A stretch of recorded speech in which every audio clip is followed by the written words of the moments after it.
Доброе утро всем тем, кто просыпается вместе с телеканалом Якутия-24, встречает наступивший день, а чтобы он встретился хорошо и с хорошим настроением, каждое утро здесь для вас мы уютная, семейная, теплая утренняя программа «Утро Якутии». Катерина Курова, Павел Танин снова тут на посту. Всем доброе утро. Всем доброе утро. Да, 22 апреля на календаре, и, как любит говорить Паша, среда. Пришла. Среда пришла. Неделя прошла. Неделя прошла. Ну, практически, да? Да. Немножко осталось. А в конце концов, впереди у нас Еще праздники. Еще есть всем среда. Да, Чтобы она всем действительно для всех наступила. Да, немножко осталось. Впереди у нас майские праздники. Будем отдыхать. Надеюсь, все, ну, большинство, по крайней мере, да, выезжать на шашлыки, на природу, на пикники. Поэтому пусть хотя бы вот эти мысли вас сегодня настроят на хорошее настроение. Да, потому что праздники, они все равно где-то там еще далеко, а мы живем здесь, сейчас, сегодня. Сегодняшний день пока еще не праздничный. Да. К счастью, Ну и или к сегодня радости. не менее хороший день, потому что у нас очень много для вас хороших, полезных и добрых новостей. Да, поэтому оставайтесь с нами, все будет хорошо. Но вначале узнаем, радует ли нас сегодня погода за окном, или все-таки еще пытается холод отжать свое, что называется. Давайте узнаем. Сегодня в центральных районах днем ожидается до 3-4 градусов тепла, в заречной группе 4,6, в южных до плюс 2 градусов тепла, в Вилюйской группе плюс 5, плюс 8, в Нижнеленских до плюс 4, в западных от 0 до 4 градусов тепла, в Коломендигирской группе минус 11, плюс 2 градуса. В Янских минус 6, плюс 4, на северо-западе минус 2, минус 13. Температура воздуха в городе Якутске составила на 6 часов утра 3 градуса мороза, атмосферное давление 754 миллиметра ртутного столба. Ветер северо-восточный, сегодня днем преимущественно без осадков, ветер юго-восточный со скоростью до 3,8 метров в секунду. Температура воздуха днем составит 4,6 градусов тепла. Вот, ну, почти вчерашняя история по погоде повторяется, достаточно теплая, достаточно весенняя, может быть, где-то расхождение с привычным или даже не привычным апрелем, а ожиданием от этих дней апреля. Тем не менее, имеем, что имеем, достаточно тепло днем, но ветра берегитесь, ветер это всегда обманчиво и так далее. Ну а пока наши коллеги из информационной службы расскажут о чем, Кать? О последних событиях. Да.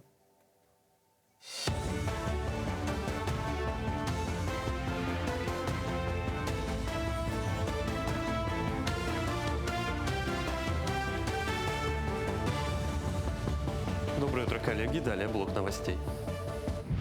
В Якутии на сегодняшний день закрыты почти все основные ледовые переправы и автоземники. Это касается как маршрутов федерального уровня, такие как Колыма-Вилюй, так и регионального значения.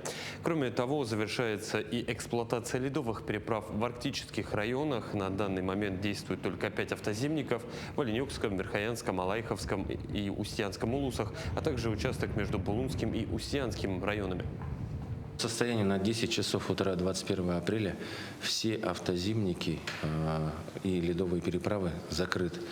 Кроме 5 участков, это от села Оленек до поселка Юрюнхая, от Верхоянска до Сакрыра и от села Оленегорск до поселка Чукурдах и отдельный участок Усть-Куйга, Казачьи Кресты. С сегодняшнего дня закрывается участок поселок Тикси, граница Устьянского района.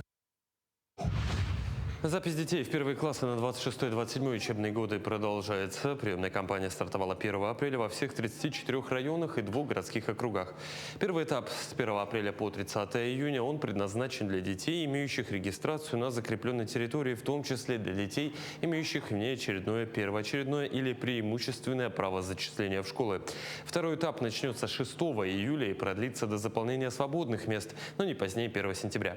В этот период родители смогут подать заявление в любую школу при наличии свободных мест вне зависимости от регистрации ребенка.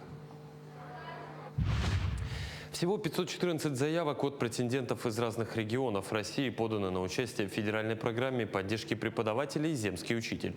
Программа, запущенная в 2020 году по инициативе президента России Владимира Путина, направлена на обеспечение педагогическими кадрами населенных пунктов с численностью до 50 тысяч человек.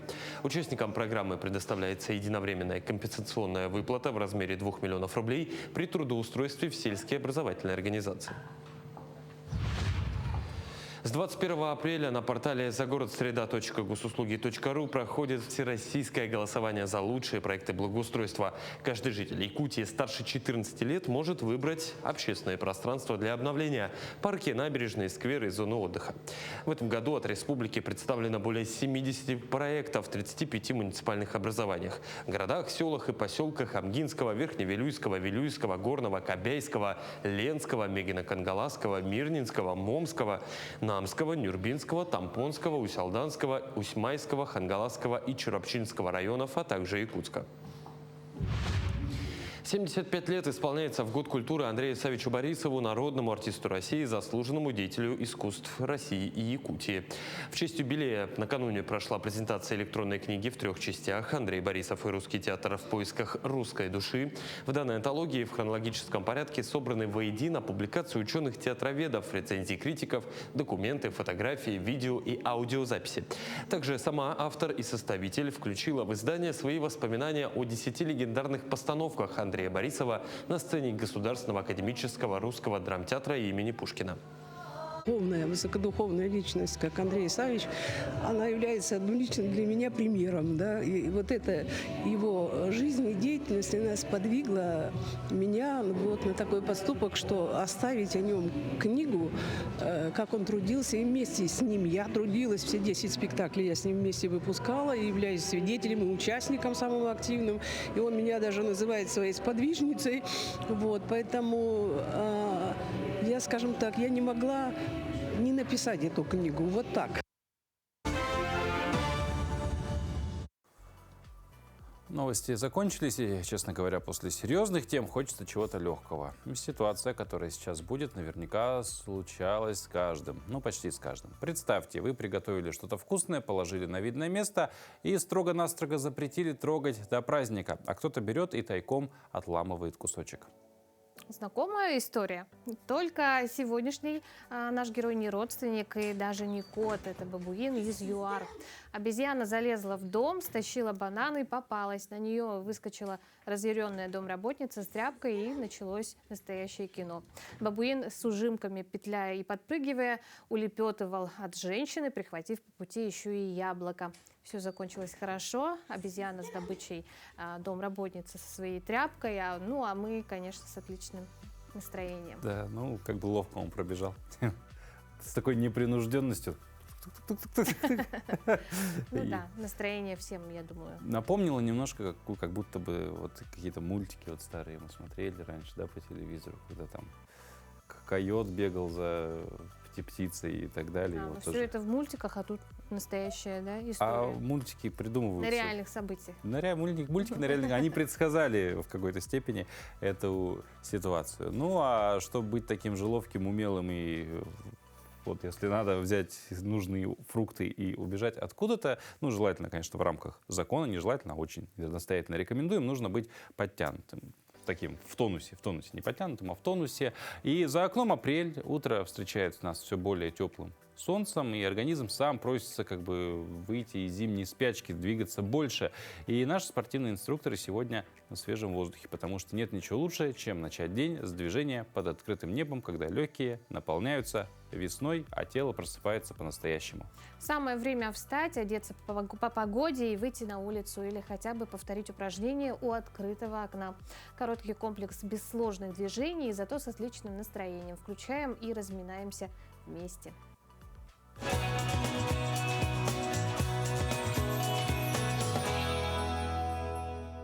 Всем доброе утро! Сегодня мы снова на улице, снова на свежем воздухе, и мы вам покажем упражнения, которые вы можете делать и дома, и на улице. Сейчас весна, потеплело, выходим, двигаемся, погнали! Итак, первое упражнение у нас подъемы рук вверх по очереди. Итак, поехали! ставим таймер на 1 минуту и танцуем. Включаем себе веселую музыку или одеваем наушники и наслаждаемся нашей зарядкой. Поехали. 1, 2, 3, 4. Еще 1, 2, 3, 4. Следующее упражнение мы немножко усложним. Мы будем добавлять еще и ногу. Итак, поехали. Тянем правую ручку вверх, левую ножку в сторону. И наоборот. Также ставим таймер на 1 минуту и кайфуем. Улыбаемся, слушаем музыку, чувствуем свое тело. 1, 2, 3, 4. 1, 2, 3, 4. Следующее упражнение у нас будет отведение ноги в сторону и мах рукой тоже, но в другую сторону. Итак, поехали. 1, 2, 3, 4. Это упражнение тоже мы выполняем 1 минуту. Улыбаемся, получаем удовольствие, отводим ножку и ручку. Нога у нас правая, рука у нас левая. 1, 2, 3, 4. Еще 1, 2, 3, 4. Следующее упражнение у нас будет очень активное. У нас будет бег на месте, чтобы проснуться, взбодриться и чтобы наш день прошел сегодня классно. Итак, начинаем бег на месте. Кто подготовленный у нас, может поднимать колени чуть повыше. Кто не может, значит, переминается на месте. Обязательно помогаем себе руками, дышим и кайфуем. Тамар, давай! Мы бежим, бежим, бежим, бежим, бежим, бежим. Тоже можно поставить таймер на 1 минуту или выполнять 30 секунд. Возможно, вам будет сложно, но начинайте с самого малого. Так, и, конечно же, после упражнения мы ходим по комнате, восстанавливаем дыхание. Ну или мы, в данном случае мы на улице, ходим, не останавливаемся, пока наше дыхание не придет в норму. На этом у нас все. Всем прекрасного дня и отличного настроения. Масштабный проект «Битва за контракт», запущенный Федерацией бокса России, стартует уже завтра по всей стране. Это серия из 10 крупных вечеров, где молодые боксеры поборются за свой шанс в профессионалах. Первый турнир примет Якутск, а сегодня у нас в студии олимпийский чемпион Альберт Батыргазиев и двукратный чемпион Европы Василий Егоров. Доброе утро, уважаемые гости. Доброе утро. Доброе утро. Ну, перейдем сразу к сути, чтобы достаточно, как бы такой впервые, да, проводится, мы так понимаем, этот проект. В чем вообще основная идея битвы за контракт? Чем он важен для наших спортсменов? Откуда название такое? Ну, идея проекта — это дать молодым ребятам возможность выступать в профессиональном ринге и потом уже их вести уже на мировой уровень. Классная идея, классный проект, битва за контракт. Ну, они же будут подписывать потом в дальнейшем контракты уже в мировом боксе с другими промоутерами, которые там, в которых они могут там уже зарабатывать деньги. Вот поэтому вот название «Битва за контракт». Это боксеры-дебютанты, они боксируют 4 раунда. И это боксируют все любители. То есть те, которые выступают в олимпийском боксе, они уже будут выступать уже в профессиональном ринге. А почему решили именно с Якутска начать? Говорит ли это, что наша сторона стала инициатором? Да, инициатором были мы, чтобы провели здесь, в Якутске, первый турнир. Во-первых, это 3 раза проводился здесь «Вызов Севера», вечер профессионального бокса. Они же все это наблюдают, они же все это видят. И, во-вторых, конечно же, у нас ребята, те, которые будут выступать послезавтра, они находятся в составе сборной команды России. У них высокий уровень бокса, поэтому они предполагают, что турнир пройдет на высочайшем уровне, так как Якутия имеет большой опыт. Ну и бои классные, а мы в этом уверены. Альберт, вопрос к вам. Вот, как уже сказали, в принципе, да, идея проекта в том, чтобы хороших, талантливых бойцов, да, довести до уже профессионального ринга, до, возможно, Олимпийских игр. Вы вот как олимпийский чемпион. Помимо этого, чем еще полезны вот подобные проекты для, ну, для развития бокса в стране в целом, не только для боксеров? Очень хорошая практика для ребят проявить себя, показать, что они будущие профессионалы. Я сам действующий профессиональный боксер, 13 профессиональных боев. Имея олимпийскую лицензию, я уже дебютировал в профессионалах, провел 3 10-раундовых боя до Олимпийских игр. В момент Олимпиады я уже был действующим профессионалом. После Олимпиады продолжил профессиональную карьеру. И у меня это хорошо получилось. Я понял, что длинные дистанции, они мне подходят. 3 раунда — очень короткая дистанция. В любительском боксе ей не хватает раскрыться. Вот. Это возможность ребятам почувствовать, это их или это не их. Поэтому 4-раундовые бои будут. Это возможность, конечно, не 10-раундовые, 4 раунда — это уже почувствовать дистанцию, посмотреть, их, не их, получается, не получается. Добавлю, почему Якутск. Скажу, в становлении меня как олимпийского чемпиона есть очень большая заслуга республики. В 2018 году я выиграл свой 2-й чемпионат России, доказал свое лидерство, и в меня еще больше поверили и начали готовить на Олимпиаду. Вот. 4-жды становился чемпионом России, и в 2021 году поехал на Олимпийские игры представлять нашу страну и вернулся с успешной золотой Вот, медалью. собственно, Да. здесь у нас Да, лежит. Паш, покажи. Да, это Тяжелая, да. Тяжелая. 32-е Олимпийские игры. Ага. Вот. Пришел знаю, видели похвастаться, его отсюда. показать. То есть Вот. в 2018 году Альберт выиграл чемпионат России в Якутске. Да, я в 2018 году стал 2-кратным чемпионом России и еще больше поверил в себя, в свои силы, что я могу. Вот. Да. Самое главное — верить в себя, в свои силы, и ничего невозможного, да. То есть в какой-то степени это золото ковалось в Якутии. Конечно, да. Вот. Я всегда говорю, моя победа — это она наша общая, да. Вся страна, да, причастна к этой победе. Очень много людей болело, переживало, и поддержка чувствовалась. Ну а вот на пути к олимпийскому золоту что, наверное, самое сложное? Самое сложное — это жертвовать своим временем, соблазнами, вовремя ложиться спать. Я умудрялся уже 10 часов спать. Вот. Это ранний подъем, 6 утра. Вот. И только так можно Ну, достигнуть строгий такой успеха. режим, да? Конечно, да. Достаточно. Соседи по комнате всегда удивлялись и обижались на меня, что в 10 часов я просил их отключать телевизор, звуки. Я Свет. уже спал, свет, да. Вот. И когда я в 6 утра будил, они ругались на меня, что Альберт, у нас 8 часов построения, еще рано вставать. Вот. Ну вот, как видим, свои плоды это все. Конечно, нужно уметь заставить себя делать то, что не хочется, тогда и будет результат. Поэтому спортсменам все завидуют, они это умеют делать. Дисциплинированно. Василий, ну в рамках проекта какие интересные бои мы увидим? Может быть, какие-то гости приглашенные, да? Именитые спортсмены. Что ожидается? Почетным гостем у нас является вот олимпийский чемпион, мой друг Альберт Батыргазиев. Что касается по боям, у нас бои будут все интересными, потому что вот ребята, дебютанты, наши ребята, они выступают за сборную команды России. Потом Михаил Варламов, это у нас главный бой. У него будет битва с 5-кратным чемпионом Узбекистана. А Узбекистан сейчас находится в мировом боксе номер 1. Это в любительском боксе. Ну и, конечно же, Аял Лазеров, наш прославленный борец, будет дебютировать в профессиональном ринге. У него соперник Игорь Зайцев. Вчера он только прилетел из Москвы, и вчера сделали мы битву взглядов, и немного там была потасовка. Поэтому Уже все ждем, да. И Аял имеет все равно опыт в боксе, потому что он сначала начал заниматься боксом, потом уже перешел на вольную борьбу.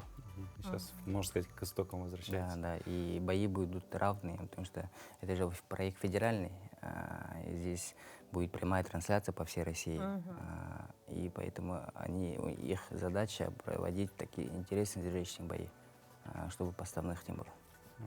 Ну, Аял Лазарев готовится серьезно, потому что так случилось, что в одном заведении мы занимаемся спортом, видел я его подготовку, он там, серьезно подходит к делу, наверное, это точно Ну можно да, сказать, настрой хороший, Да. судя по его, социальным сетям. Вот, ну и такой, наверное, вопрос. Все-таки мы сейчас много говорим про любительский бокс, тем не менее говорим мы про хороших боксеров. А вот на ваш взгляд, вы Спортсмены именитые, этого уже не отнять, опытные, прошедшие большой путь. Что отличает чемпиона от просто хорошего боксера? Если спрашивать меня, то, как я ранее говорю, это умение жертвовать своим временем. Мгм. Мгм. Василий?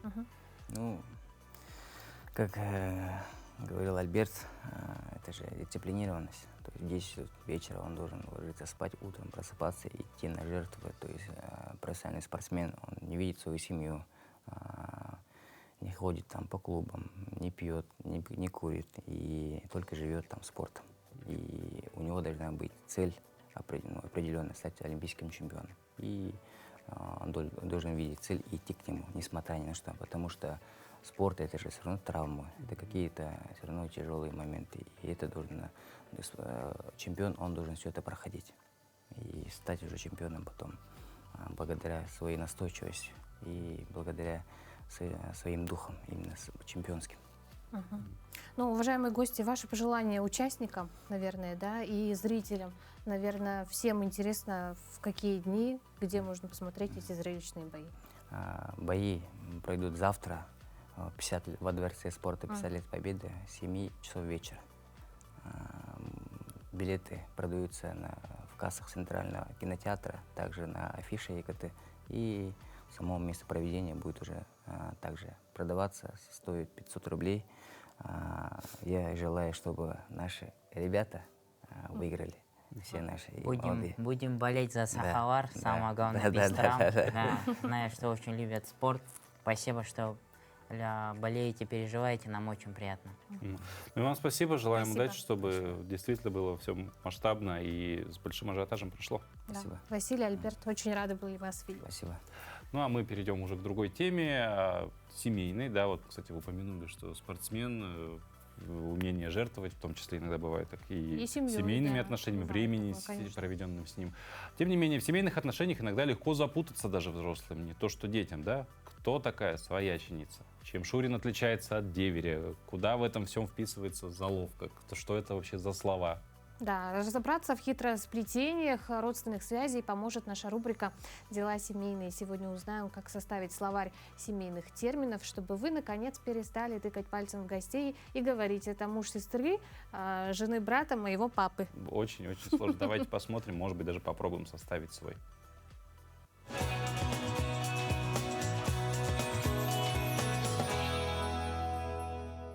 Доброе утро, Якутия! Сегодня в рубрике «Дела семейные» мы с вами попробуем составить словарь семейных терминов. Кто, кем, кому приходится. Очень часто не только дети, но и взрослые путают эти термины, особенно если семья большая. Для начала пробуем разобраться сами. Вспоминаем всех родственников, вспоминаем, какие есть термины, и начинаем их выписывать на табличку. Итак, например, пишем Шурин,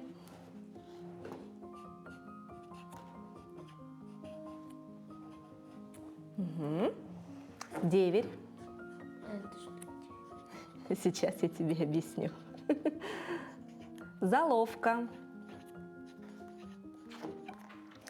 Конечно, этот список можно продолжать и увеличивать, но для начала, я думаю, этого достаточно.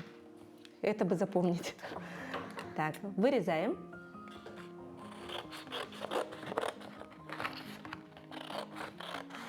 И сейчас будем объяснять, кто кому кем приходится. Итак, Шурин. Знаешь, что такое Шурин? Шурин – это брат жены. Например, я жена для кого? Для папы. То есть и мой брат тогда для папы будет Шурином. У меня есть брат? Кто это? Тайколя. Да, Тайколя. Кстати, действительно, можно еще и указать родственные связи на якутском языке. Например, Шурин – это будет Тай. И таким образом у ребенка будет расширяться кругозор и словарный запас. Так, свекр. Свекр – это отец. Отец мужа. Да? Угу. Тебя отца мужа как зовут? Дедушка. Для детей помладше, так как для них сложно будет запоминать, кто кому кем приходится, можно, в принципе, взять и какой-то опознавательный знак. Например, вот деверь – это брат мужа. Посмотри, где у папы братья? Вот. И вот.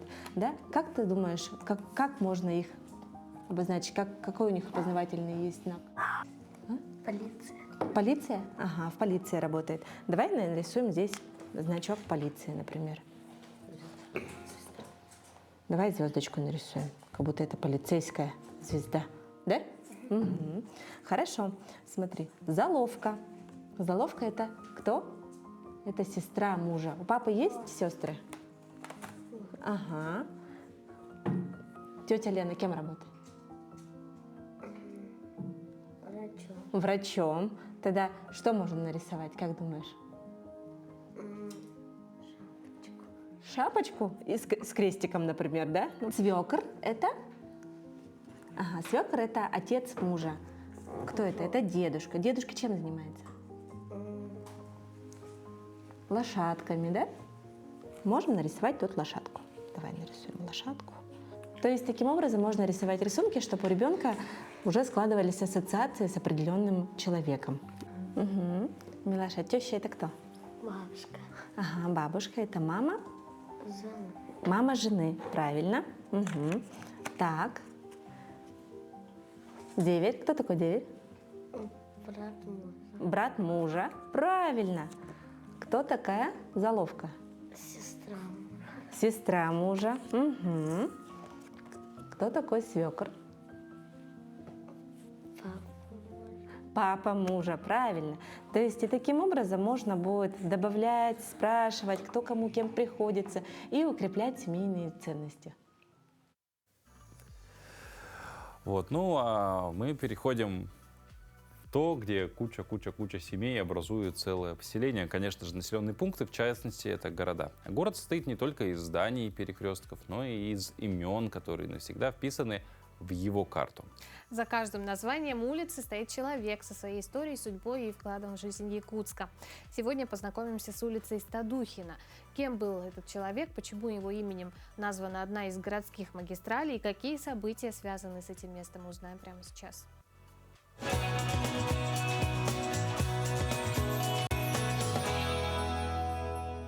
Здравствуйте! В эфире рубрика «Моя улица». Сегодня мы на улице Стадухина в Якутске. Улица названа в честь казака, который в 17 веке пешком и на кочах прошел десятки тысяч километров. Михаил Васильевич Стадухин – фигура легендарная. Он родился на севере Европейской России, а в Якутию пришел в 1630-х годах. В 1641 году он возглавил отряд, спустился по реке Индигирки и впервые вышел к реке Колыме, основав там зимовье. Именно Стадухин привез в Якутск весть о богатой пушниной реке, будущей Колыме. Но на этом он не остановился. В 1651 году Стадухин перешел с Колымы на реку Анадырь, а затем через горы вышел к Охотскому морю, открыв реки Пенжину, Гижигу и Тауй. За 10 лет скитаний он прошел более 10 тысяч километров. Это почти половину длины экватора. Стадухин первым прошел через всю северо-восточную Сибирь и привез в Москву чертежи новых земель. Его отчеты долгие годы служили картами для тех, кто шел следом. А теперь вернемся в Якутск. Улица Стадухина находится в Центральном округе. Ее длина с юга на север составляет 402 метра, а с запада на восток всего 24. Она пересекается с улицей Петра Алексеева и улицей Пирогова. И сегодня эта улица – важный медицинский центр Якутска, где находится Якутская городская клиническая больница, многопрофильный стационар, где помогают людям со всей республики. А через дорогу, в доме 78, находится школа 29, одно из старейших учебных заведений в этой части города. Всего на улице 38 жилых домов, от старых четырехэтажек до современных жилых комплексов с магазинами и кафе. Улица Стадухина – имя человека, который открывал новые земли в лютые морозы без карт и компасов. Имя, которое сегодня можно увидеть на табличках в оживленном квартале Якутска, там, где лечат, учат и просто живут. Улица Стадухина – это напоминание о том, как далеко может идти человек, если у него есть цель, о том, что даже самый холодный край может стать родным для того, кто его открывает. Рубрику подготовила киностудия ЕГЛ. Но если город начинается с улиц, театр начинается с вешалки. Эта фраза известна всем. Но на самом деле он начинается гораздо раньше, с карандашного наброска, с цветового пятна, с образа, который сначала рождается на бумаге и только потом на сцене.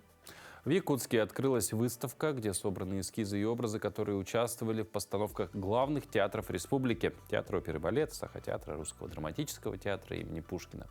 Как рождаются декорации, костюмы и атмосфера спектакля до того, как загорится свет в зале? Давайте узнаем. К 150-летию Союза театральных деятелей в Национальном художественном музее открылась выставка «Театрология Саха». Это больше 120 произведений от первых сценографов прошлого века до сегодняшних премьер. Здесь свои работы представили Саха-театр имени Аюнского, Русский драматический, Театр оперы и балета, Театр Аланхо и другие ведущие коллективы республики. Все это редкая возможность заглянуть в творческую лабораторию и понять, как рождается магия, которую мы привыкли видеть только из зрительного зала. За каждым великим спектаклем стоит художник, который первым видит его душу. Еще до того, как на сцене зажжется свет, он должен прожить историю изнутри. Работа театрального художника очень интересная, потому что он должен почувствовать, окунуться в атмосферу этого спектакля, почувствовать и понять мысль главного режиссера и воплотить это все на сцене. Но театр — это не только полет фантазии, но и строгий расчет. Когда идея найдена, наступает черед технологий. Ведь костюм — это не только красивое платье, это сложный механизм, в котором актеру предстоит жить, танцевать и делать различные трюки. Художник, который создает костюмы, это работа не только творческая, это еще и инженерная мысль, потому что он должен понимать, как этот костюм будет сидеть на актере, будет ли ему удобно танцевать в нем, двигаться по сцене. Ну и, конечно, главная задача каждого костюма – это подсказка для нас, зрителей. Это образ, это характер, это персонаж, его история и даже эпоха. Но самое интересное происходит, когда эскиз покидает бумагу и обретает объем. Глядя на готовый костюм, сложно представить, что это был лишь набросок, а между ними долгие примерки, поиск нужной фактуры и кропотливая ручная работа. Театральные художники, они такие волшебники, они используют совершенно простые, грубые, может быть, некрасивые материалы. Это проволока, ткань, поролон, какие-то куски железа. Из всего этого они создают прекрасные волшебные костюмы. И мы приходим в театр, открывается занавес, и мы видим прекрасные действия. Чтобы понять этот творческий метод до мелочей, стоит присмотреться к конкретному образу. Вот, например, принцесса Турандот. В привычном понимании это восточная красавица с высокими гребнями. Но у якутского мастера Лены Гоголевой свой особый взгляд на капризную особу голубых кровей.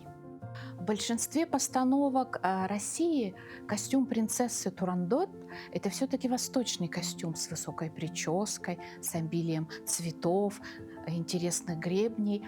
А в интерпретации художницы Лены Гоголевой это, скорее всего, такой западный костюм.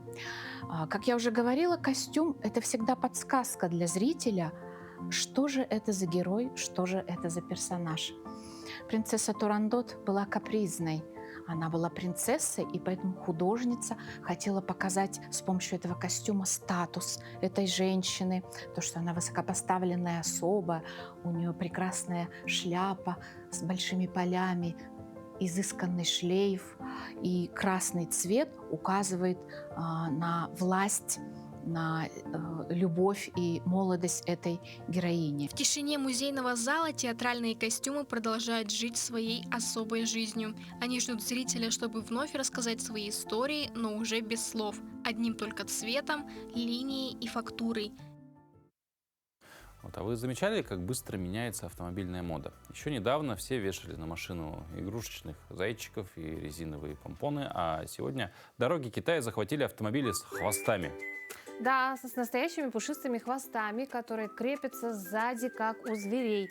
Их цепляют себе не только девушки на симпатичных малолитражках, но и владельцы премиальных моделей. Представьте, едет черный Mercedes S-класса, и у него из-под бампера торчит рыжий лисохвост. Вот так, как бы, чем только... И они еще отдельно шевелятся, что интересно. Видимо, моторчик какой-то стоит.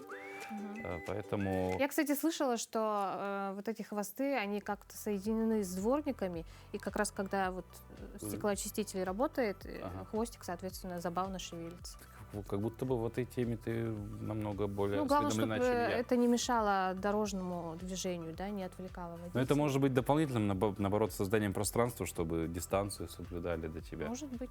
Потому что как бы визуально увеличивается длина кузова. Ну а у каждого поколения свои знаковые моменты детства. Кто-то помнит, как торжественно давал клятву, кто-то видел это только в кино, а для кого-то слово «пионер» вообще звучит как история из прошлого. Сегодня день принятия в пионеры. Дата, которая для миллионов советских школьников была началом новой, почти взрослой жизни. Красный галстук, горн, барабаны и девиз «Будь готов». Все это когда-то было не просто ритуалом, а важной частью воспитания. Но не только этим запомнилось сегодняшнее число, о других событиях, которые сделали этот день особенным, расскажем прямо сейчас.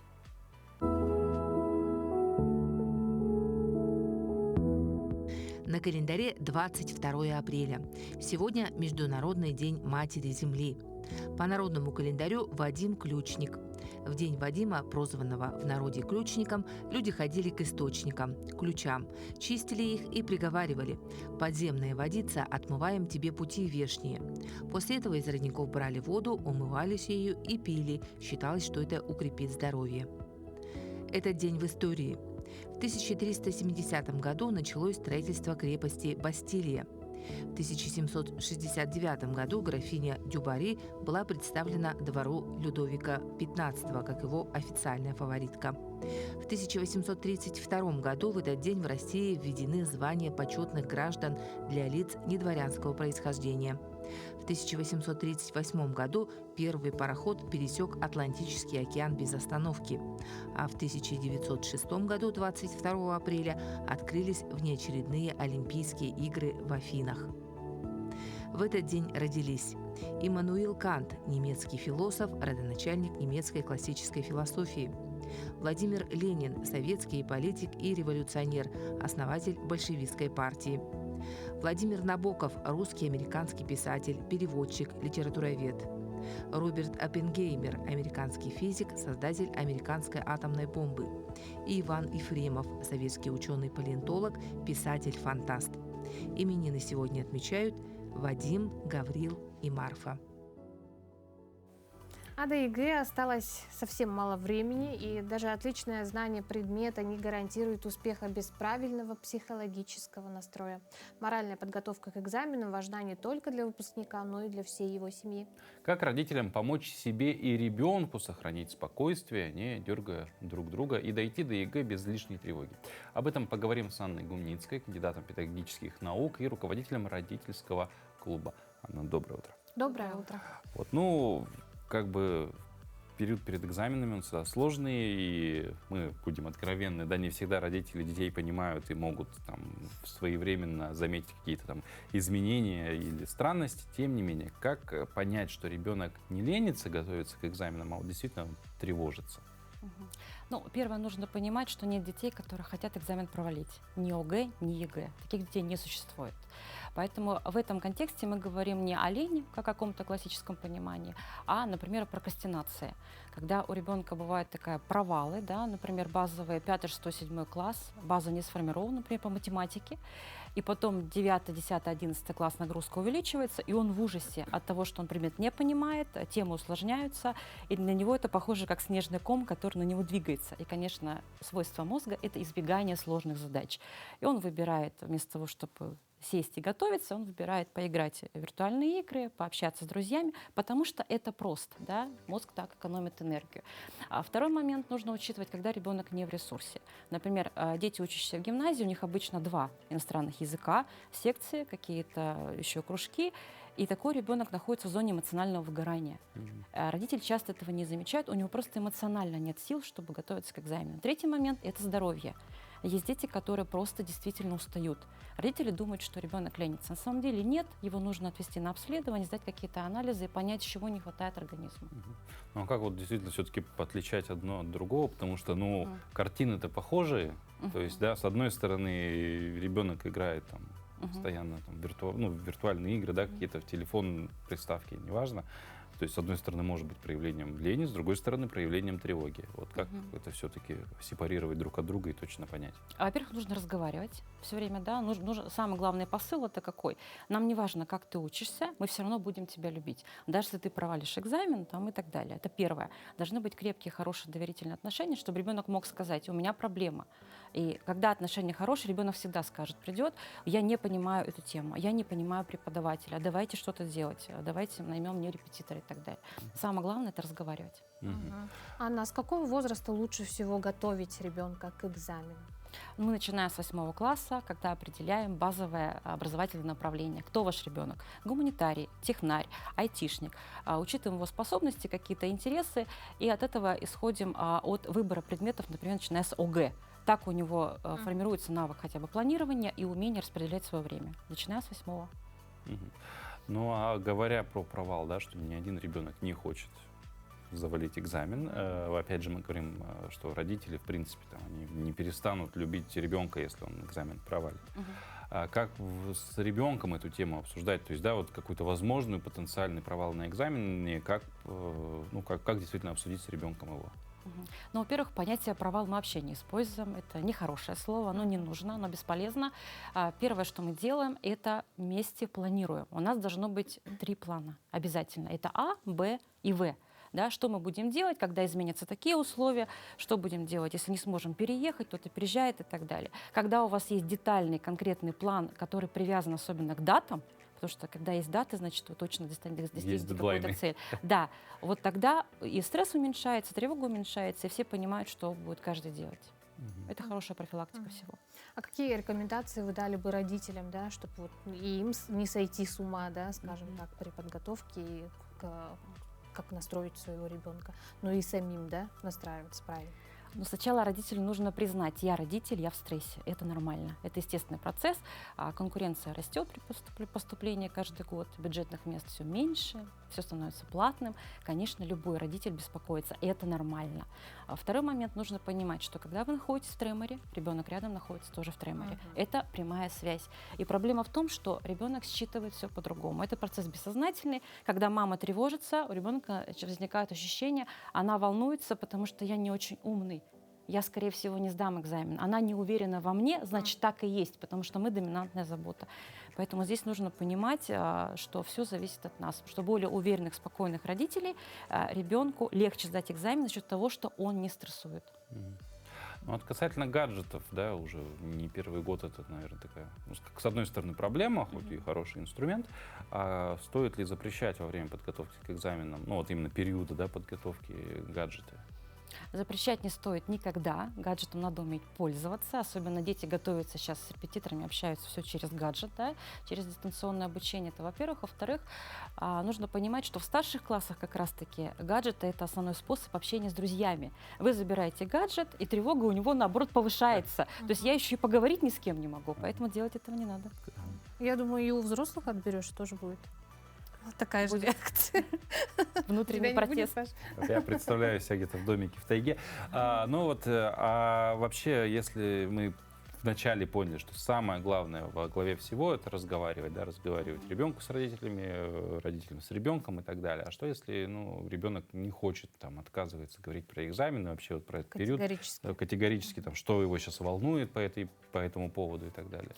Но эта ситуация непростая. Здесь нужно понимать, что ребенка травмирует разговор об экзаменах, потому что, возможно, взрослые, которые его окружают, они пытались его мотивировать через страх. Но эта мотивация не работает, она краткосрочна. Для маленьких детей, например, не открывая двери, тебя чужие украдут. С подростками это так не работает. Это, наоборот, повышает его тревогу очень сильно. Поэтому здесь мы говорим в основном о его будущем, забываем про экзамены, говорим: в каком городе ты бы хотел учиться? Ты бы хотел жить в общежитии, да, познакомиться с ребятами, или как-то отдельно? Там, как ты себе представляешь учебный процесс? Где бы ты хотел отдыхать? Куда бы ты хотел ходить? То есть мы вместе мечтаем. То есть уже о будущем говорим, да? но не про экзамен. А как правильно выстроить расписание подготовки и отдыха? Самое главное, это должна быть система. Всегда система. Первое, что мы делаем, это диагностируем. Вот мы выбрали уже предмет, мы должны понимать, разговариваем с предметниками, да, в чем у него провал. Он не понимает предмет или не понимает какие-то конкретные темы, да, что его конкретно вашего ребенка триггерит. Должна быть обязательно регулярность. Например, с понедельник, среда, пятница у ребенка 1,5 часа в день русский язык с репетитором, либо самостоятельно и так далее. И это должно быть самая главная система и регулярность. Второй момент, у ребенка всегда должен быть один выходной в неделю, когда он не занимается никакой учебой, вообще никакими секциями и так далее. Обязательно должен быть отдых. Второе, это различные приемы, кому что подходит. Техника помидора, да, 25 минут. Ребенок занимается, 5 минут активного отдыха. Ну, например, он прыгает на скакалке, да. Либо это 45, 15. 45 мы активно работаем в полной тишине, ставим обязательно тайминг. 15 минут потом после работы он активно отдыхает, тоже физическая активность. 15 и 15 пассивно. И опять 45 минут, несколько циклов в день.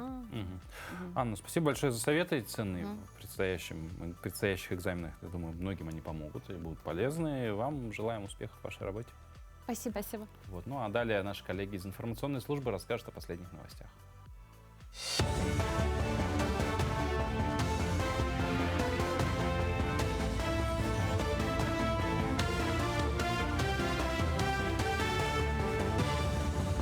Мы продолжаем рассказывать о самых заметных событиях республики, страны и мира. Зампред правительства России, полпред президента страны в Дальневосточном федеральном округе Юрий Трутнев в интервью обозначил ключевые направления развития макрорегиона, включая строительство предприятий по производству микроэлектроники и развитие беспилотных летательных аппаратов. Сегодня выпуск дронов ведется во всех 11 субъектах ДФО, а их использование будет расширяться для контроля пожароопасной обстановки, мониторинга территорий и ликвидации последствий ЧС. Напомню, ранее глава Якутии Айсен Николаев отмечал, что внедрение БПЛА позволяет снизить затраты и повысить эффективность в различных отраслях. Между тем, в столице обсудили ход строительства ключевых социальных объектов, которые готовятся к сдаче. Школа номер 1 находится в высокой степени готовности, однако застройщику необходимо устранить недочеты в области антитеррористической безопасности. Также на контроле остается возведение пристроек к школе 17. Там возникли вопросы по инженерным сетям из-за ограниченной мощности котельной 36-го квартала, что требует дополнительных решений по теплоснабжению. Отмечу, что до 30 года в Якутске планируется ввести в эксплуатацию объекты суммарно на 8 тысяч ученических мест и создать около 4 тысяч мест в учреждениях дошкольного образования. У нас есть и в ближайшее время, должны определить контрактом исполнителя работ по детскому саду на 240 мест микрорайона Воинской. Это вот уже сектор Б, то есть дальнейшая реализация микрорайона Воинская часть. И были приняты определенные решения, которые позволят спланированно реализовать вот эти все мероприятия по линии образования. Город Якутск предусмотрел по тем объектам, по которым определены как заказчики средства на будущие периоды на проектирование. Задания на проектирование, они определяют мощность, нормативную стоимость, которая на сегодня есть, и в рамках этого будут определяться исполнители по проектированию. В Якутии в течение 2 дней проходят масштабные всероссийские антитеррористические учения в образовательных учреждениях. Одной из ключевых площадок стала 23-я школа Якутска. В ходе тренировок персонал и учащиеся отрабатывали 2 основных сценария – действия при вооруженном нападении и алгоритмы защиты при атаке беспилотного летательного аппарата. Масштаб мероприятия охватывает всю республику. Задействовано более 1100 образовательных организаций. Это свыше 160 тысяч учащихся и 40 тысяч сотрудников. Оценивают ход учений представители МВД, МЧС, Росгвардии и ФСБ. По завершению они дадут консультативную оценку рекомендаций, которые будут приняты в работу. Здесь самое важное для системы образования – это проработка алгоритма действий при вооруженном нападении, а также при чрезвычайной ситуации в результате доставки БПЛА взрывных устройств. Это разные алгоритмы. Здесь детям необходимо выработать до автоматизма все действия, а также самое важное нашим сотрудникам, учителям и педагогам знать в критической ситуации, не теряться и ориентироваться в объектах, внутри кабинетов. В Якутске завершается подготовка к сезону конных скачек. Откроют его соревнования, посвященные Дню Победы. На ипподроме идет заключительный этап тренировок. Жокеи и лошади ежедневно отрабатывают дистанции перед стартом сезона. В соревнованиях примут участие команды из Амгинского, Мегина, Кангаласского, Тампонского, Усть-Алданского районов, а также Якутска, Нюрбинского и Сунтарского улусов. 10 мая программа начнется в полдень со стрельбы из лука на коне. В час дня стартуют конные скачки. Жокеям предстоит пройти 7 дистанций. Зрителей ждет напряженная борьба и зрелищные заезды. У нас 5 лошадей, чистокровные и полукровки есть. 2 лошади привезные и одна место тут рожденная. 2 тут рожденные есть. Подготовка идет нормально, по-моему. А так шансы у всех есть. В любом отделении все так думают, шанс всегда у всех есть. Главное, чтобы захотеть и не падать духом, дальше тренироваться. На этом все. Хорошего дня и оставайтесь на нашем телеканале. Доброе утро. Мы продолжаем наш эфир. Поговорим чуть-чуть по здоровью. Современная медицина умеет заглядывать внутрь человеческого тела, но уже без разрезов и боли. Один из самых точных инструментов для этого – это магнитно-резонансная томография. Но у многих пациентов возникает вопрос, кому, когда и зачем ее назначают. Чем МРТ отличается от КТ и УЗИ, какие болезни она помогает увидеть, давайте узнаем из нашей рубрики «Мой доктор».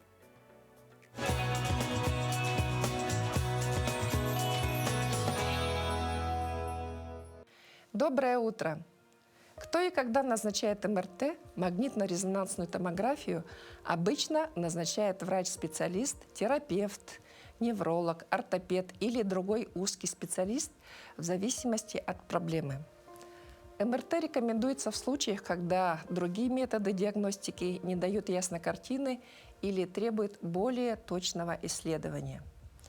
Основные ситуации, при которых показано проведение МРТ, включают постоянные или усиливающиеся боли и дискомфорт в спине, шее, суставах, подозрение на повреждение или воспаление мягких тканей связок, сухожилий, мышц или внутренних органов.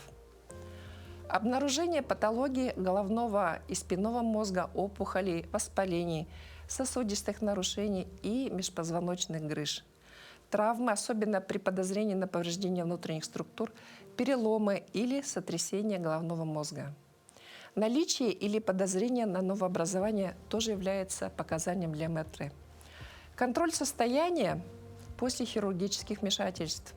МРТ не назначают без рекомендации врача, так как это дорогостоящая процедура, а решение о необходимости исследования принимает специалист, исходя из симптомов клинической картины. Важно отметить, что МРТ не обладает лечебным эффектом. Это просто дополнительный метод исследования. Будьте здоровы! Ну а на днях в Якутии завершена реставрация уникального семейного альбома XIX века, представляющий огромную историческую ценность. Раритетный альбом спасли и сохранили реставраторы Национальной библиотеки. Реликвия принадлежала известной в Якутии семье Ксенофонтовых, а именно матери легендарной большой семьи Екатерине Максимовне, воспитавшей первых представителей национальной интеллигенции.